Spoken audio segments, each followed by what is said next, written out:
The Black Cat by Edgar Allan Poe. For the most wild, yet most homely narrative which I am about to pen, I neither expect nor solicit belief. Mad indeed would I be to expect it, in a case where my very senses reject their own evidence. Yet mad I am not, and very surely do I not dream. But tomorrow I die, and today I would unburthen my soul. My immediate purpose is to place before the world, plainly, succinctly, and without comment, a series of mere household events. In their consequences, these events have terrified, have tortured, have destroyed me. Yet I will not attempt to expound them. To me, they have presented little but horror. To many they will seem less terrible than barocks. Hereafter, perhaps, some intellect may be found which will reduce my phantom to the commonplace.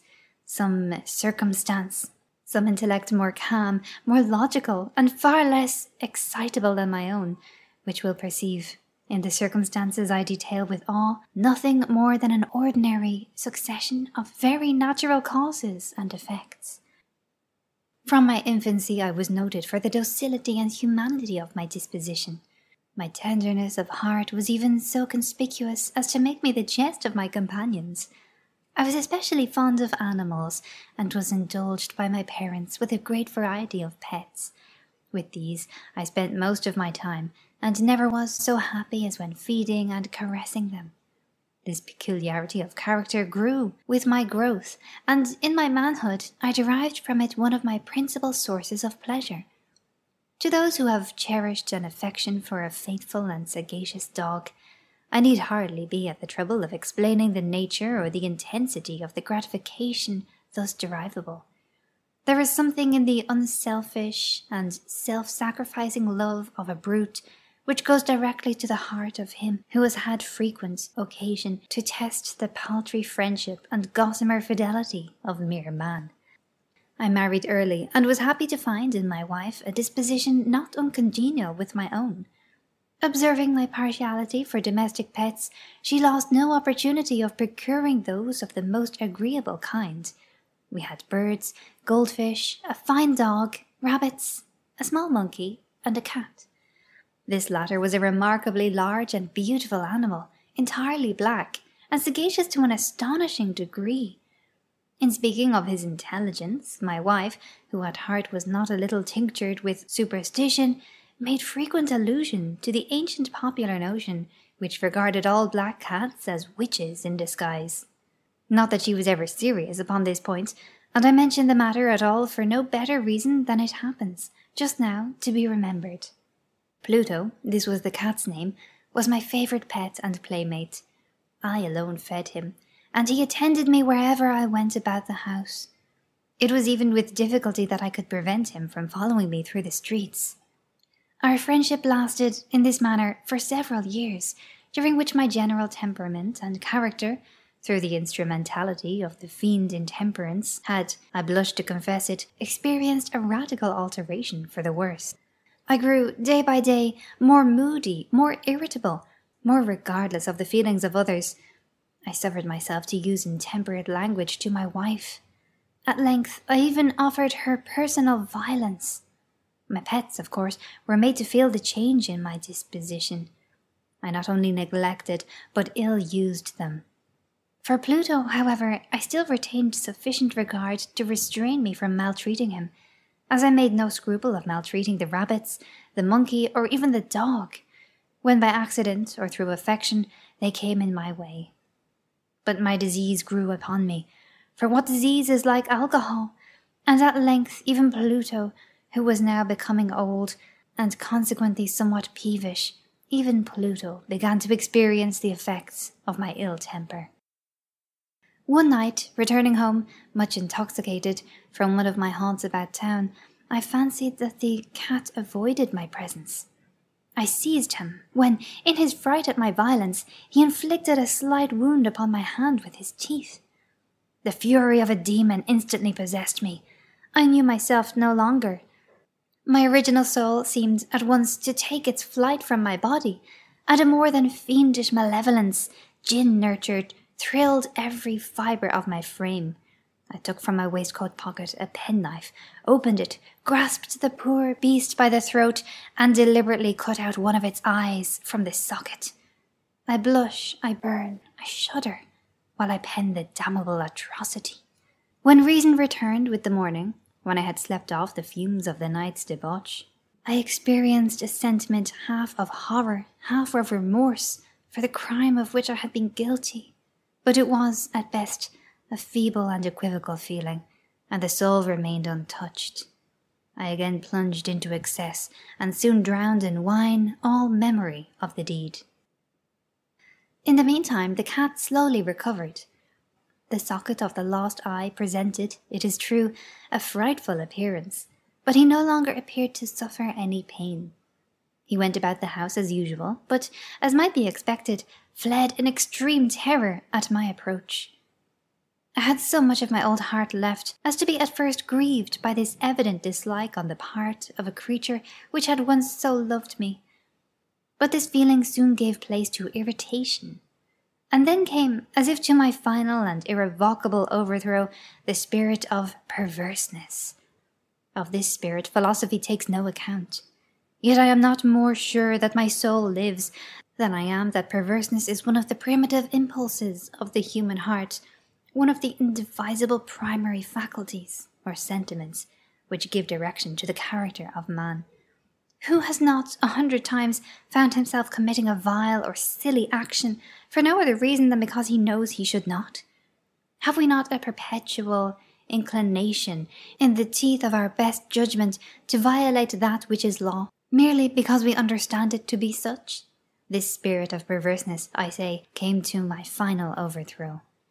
It was this unfathomable longing of the soul to vex itself, to offer violence to its own nature, to do wrong for the wrong's sake, that urged me to continue, and finally to consummate the injury I had inflicted upon the unoffending brute. One morning, in cold blood, I slipped a noose about its neck, and hung it to the limb of a tree. Hung it with the tears streaming from my eyes, and with the bitterest remorse at my heart. Hung it because I knew that it had loved me, and because I felt it had given me no reason of offence. Hung it because I knew that in doing so I was committing a sin, a deadly sin, that would so jeopardize my immortal soul as to place it, if such a thing were possible, even beyond the reach of the infinite mercy of the most merciful and the most terrible God. On the night of the day on which this cruel deed was done, I was aroused from sleep by the cry of fire. The curtains of my bed were in flames. The whole house was blazing. It was with great difficulty that my wife, a servant, and myself made our escape from the conflagration. The destruction was complete. My entire worldly wealth was swallowed up, and I resigned myself thenceforward to despair. I am above the weakness of seeking to establish a sequence of cause and effect between the disaster and the atrocity, but I am detailing a chain of facts, and wish not to leave even a possible link imperfect. On the day succeeding the fire, I visited the ruins. The walls, with one exception, had fallen in. This exception was found in a compartment wall, not very thick, which stood about the middle of the house, and against which had rested the head of my bed. The plastering had here, in great measure, resisted the action of the fire, a fact which I attributed to its having been recently spread. About this wall a dense crowd were collected, and many persons seemed to be examining a particular portion of it with very minute and eager attention. The words strange, singular, and other similar expressions excited my curiosity. I approached and saw, as if graven in bas relief upon the white surface, the figure of a gigantic cat. The impression was given with an accuracy truly marvellous. There was a rope about the animal's neck. When I first beheld this apparition, for I could scarcely regard it as less, my wonder and my terror were extreme. But at length reflection came to my aid. The cat, I remembered, had been hung in a garden adjacent to the house. Upon the alarm of the fire, this garden had been immediately filled by the crowd, by someone of whom the animal must have been cut from the tree and thrown through an open window into my chamber. This had probably been done with a view of arousing me from sleep. The falling of other walls had compressed the victim of my cruelty into the substance of the freshly spread plaster, the lime of which, with the flames and the ammonia from the carcass, had then accomplished the portraiture as I saw it. Although I thus readily accounted to my reason, if not altogether to my conscience, for the startling facts just detailed, it did not the less fail to make a deep impression upon my fancy. For months I could not rid myself of the phantom of the cat, and during this period there came back into my spirit a half-sentiment that seemed, but was not, remorse. I went so far as to regret the loss of the animal, and to look about me among the vile haunts which I now habitually frequented for another pet of the same species, and of somewhat similar appearance, with which to supply its place. One night, as I sat, half stupefied, in a den of more than infamy, my attention was suddenly drawn to some black object, reposing upon the head of one of the immense hogsheads of gin, or of rum, which constituted the chief furniture of the apartment.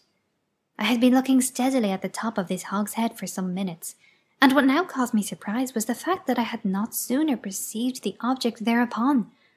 I approached it, and touched it with my hand. It was a black cat, a very large one, fully as large as Pluto, and closely resembling him in every respect but one.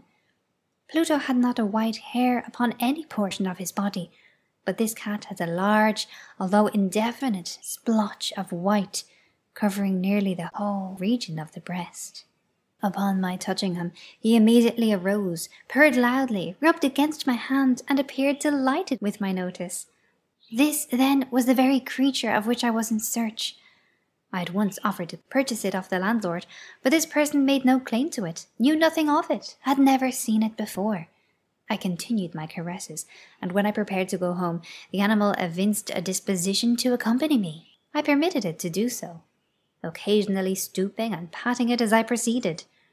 When it reached the house, it domesticated itself at once, and became immediately a great favourite with my wife. For my own part, I soon found a dislike to it arising within me. This was just the reverse of what I had anticipated, but I knew not how or why it was. Its evident fondness for myself rather disgusted and annoyed. By slow degrees, these feelings of disgust and annoyance rose into the bitterness of hatred. I avoided the creature, a certain sense of shame, and the remembrance of my former deed of cruelty, preventing me from physically abusing it. I did not, for some weeks, strike or otherwise violently ill-use it, but gradually, very gradually, I came to look upon it with unutterable loathing, and to flee silently from its odious presence, as from the breath of a pestilence. What added, no doubt, to my hatred of the beast was the discovery, on the morning after I brought it home, that, like Pluto, it had also been deprived of one of its eyes.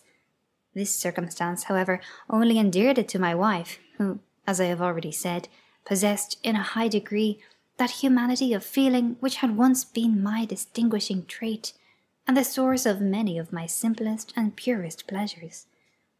With my aversion to this cat, however, its partiality for myself seemed to increase. It followed my footsteps with a pertinacity which it would be difficult to make the reader comprehend. Whenever I sat, it would crouch beneath my chair, or spring upon my knees, covering me with its loathsome caresses. If I arose to walk, it would get between my feet, and thus nearly throw me down, or, fastening its long and sharp claws in my dress, clamber, in this manner, to my breast. At such times, although I longed to destroy it with a blow, I was yet withheld from so doing, partly by a memory of my former crime, but chiefly, let me confess it at once, by absolute dread of the beast. This dread was not exactly a dread of physical evil, and yet I should be at a loss how otherwise to define it. I am almost ashamed to own, yes, even in this felon's cell, I am almost ashamed to own, that the terror and horror with which the animal inspired me had been heightened by one of the merest chimeras it would be possible to conceive. My wife had called my attention more than once to the character of the mark of white hair, of which I have spoken, and which constituted the sole visible differences between the strange beast and the one I had destroyed. The reader will remember that this mark, although large, had been originally very indefinite, but by slow degrees it had at length assumed a rigorous distinctness of outline. It was now the representation of an object that I shudder to name, and for this, above all, I loathed and dreaded, and would have rid myself of the monster had I dared. It was now, I say, the image of a ghastly thing, of the gallows. Oh, mournful and terrible engine of horror and of crime, of agony and of death. And now I was indeed wretched beyond the wretchedness of mere humanity, and a brute beast whose fellow I had contemptuously destroyed, a brute beast to work out for me a man fashioned in the image of the high God, and so much of insufferable woe. Alas, neither by day nor by night I knew the blessing of rest any more. During the former, the creature left me no moment alone, and in the latter I started hourly from dreams of unutterable fear, to find the hot breath of the thing upon my face, and its vast weight, an incarnate nightmare that I had no power to shake off, incumbent eternally upon my heart. Beneath the pressure of torments such as these, the feeble remnant of the good within me succumbed. Evil thoughts became my sole intimates, the darkest and most evil of thoughts. The moodiness of my usual temper increased to hatred of all things and of all mankind, while, from the sudden, frequent, and ungovernable outbursts of a fury to which I now blindly abandoned myself, my uncomplaining wife, alas, was the most usual and the most patient of sufferers. One day she accompanied me, upon some household errand, into the cellar of the old building which our poverty compelled us to inhabit. The cat followed me down the steep stairs, and, nearly throwing me headlong, exasperated me to madness. Uplifting an axe, and forgetting, in my wrath, the childish dread which had hitherto stayed my hand, I aimed a blow at the animal, which, of course, would have proved instantly fatal had it descended as I wished. But this blow was arrested by the hand of my wife. Goaded by the interference into a rage more than demoniacal, I withdrew my arm from her grasp and buried the axe in her brain. She fell dead upon the spot, without a groan. This hideous murder accomplished, I set myself forthwith, and with entire deliberation, to the task of concealing the body. I knew that I could not remove it from the house, either by day or by night, without the risk of being observed by the neighbours. Many projects entered my mind. At one period I thought of cutting the corpse into minute fragments and destroying them by fire. At another, I resolved to dig a grave for it in the floor of the cellar. Again, I deliberated about casting it in the wall in the yard, about packing it in a box, as if merchandise, with the usual arrangements, and so getting a porter to take it from the house. Finally, I hit upon what I considered a far better expedient than either of these. I determined to wall it up in the cellar, as the monks of the Middle Ages are recorded to have walled up their victims. For a purpose such as this, the cellar was well adapted. Its walls were loosely constructed, and had lately been plastered throughout with a rough plaster, which the dampness of the atmosphere had prevented from hardening. Moreover, in one of the walls was a projection, caused by a false chimney or fireplace, that had been filled up and made to resemble the rest of the cellar. I made no doubt that I could readily displace the bricks, at this point, insert the corpse, and wall the whole up as before, so that no eye could detect anything suspicious. And in this calculation I was not deceived. By means of a crowbar I easily dislodged the bricks, and having carefully deposited the body against the inner wall, I propped it in that position, while, with little trouble, I relaid the whole structure as it originally stood. Having procured mortar, sand, and hair, with every possible precaution, I prepared a plaster which could not be distinguished from the old, and with this I very carefully went over the new brickwork. When I had finished, I felt satisfied that all was right. The wall did not present the slightest appearance of having been disturbed. The rubbish on the floor was picked up with the minutest care. I looked around triumphantly, and said to myself, "Here at least, then, my labour has not been in vain." My next step was to look for the beast which had been the cause of so much wretchedness, for I had at length firmly resolved to put it to death, had I been able to meet with it. At the moment there could have been no doubt of its fate, but it appeared that the crafty animal had been alarmed at the violence of my previous anger, and forbore to present itself in my present mood. It is impossible to describe or to imagine the deep, the blissful sense of relief which the absence of the detested creature occasioned in my bosom. It did not make its appearance during the night, and thus, for one night at least, since its introduction into the house, I soundly and tranquilly slept.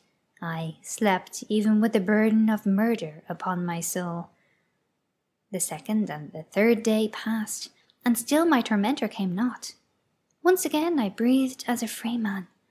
The monster, in terror, had fled the premises for ever. I should behold it no more. My happiness was supreme. The guilt of my dark deed disturbed me but little. Some few inquiries had been made, but these had been readily answered. Even a search had been instituted, but of course nothing was to be discovered. I looked upon my future felicity as secured. Upon the fourth day of the assassination, a party of the police came, very unexpectedly, into the house, and proceeded again to make rigorous investigation of the premises. Secure, however, in the inscrutability of my place of concealment, I felt no embarrassment whatever. The officers bade me accompany them in their search. They left no nook or corner unexplored. At length, for the third or fourth time, they descended into the cellar. I quivered not in a muscle. My heart beat calmly as that of one who slumbers in innocence. I walked the cellar from end to end. I folded my arms upon my bosom, and roamed easily to and fro. The police were thoroughly satisfied and prepared to depart. The glee at my heart was too strong to be restrained. I burned to say, if but one word, by way of triumph, and to render doubly sure their assurance of my guiltlessness. "Gentlemen," I said at last, as the party ascended the steps, "I delight to have allayed your suspicions. I wish you all health, and a little more courtesy. By the by, gentlemen, this is a very well-constructed house." In the rabid desire to say something easily, I scarcely knew what I uttered at all. "I may say an excellently well-constructed house. These walls— Are you going, gentlemen? These walls are solidly put together." And here, through the mere frenzy of bravado, I rapped heavily with a cane which I held in my hand upon the very portion of the brickwork behind which stood the corpse of the wife of my bosom. But may God shield and deliver me from the fangs of the arch-fiend. No sooner had the reverberation of my blows sunk into silence than I was answered by a voice from within the tomb, by a cry, at first muffled and broken, like the sobbing of a child, and then quickly swelling into one long, loud, and continuous scream, utterly anomalous and inhuman. A howl, a wailing shriek, half of horror and half of triumph, such as might have arisen only out of hell, conjointly from the throats of the damned in their agony, and of the demons that exult in the damnation. Of my own thoughts it is folly to speak. Swooning, I staggered to the opposite wall. For one instant the party upon the stairs remained motionless, through extremity of terror and of awe. In the next, a dozen stout arms were toiling at the wall. It fell bodily. The corpse, already greatly decayed and clotted with gore, stood erect before the eyes of the spectators. Upon its head, with red extended mouth and solitary eye of fire, sat the hideous beast whose craft had reduced me into murder, and whose informing voice had consigned me to the hangman. I had walled the monster up within the tomb.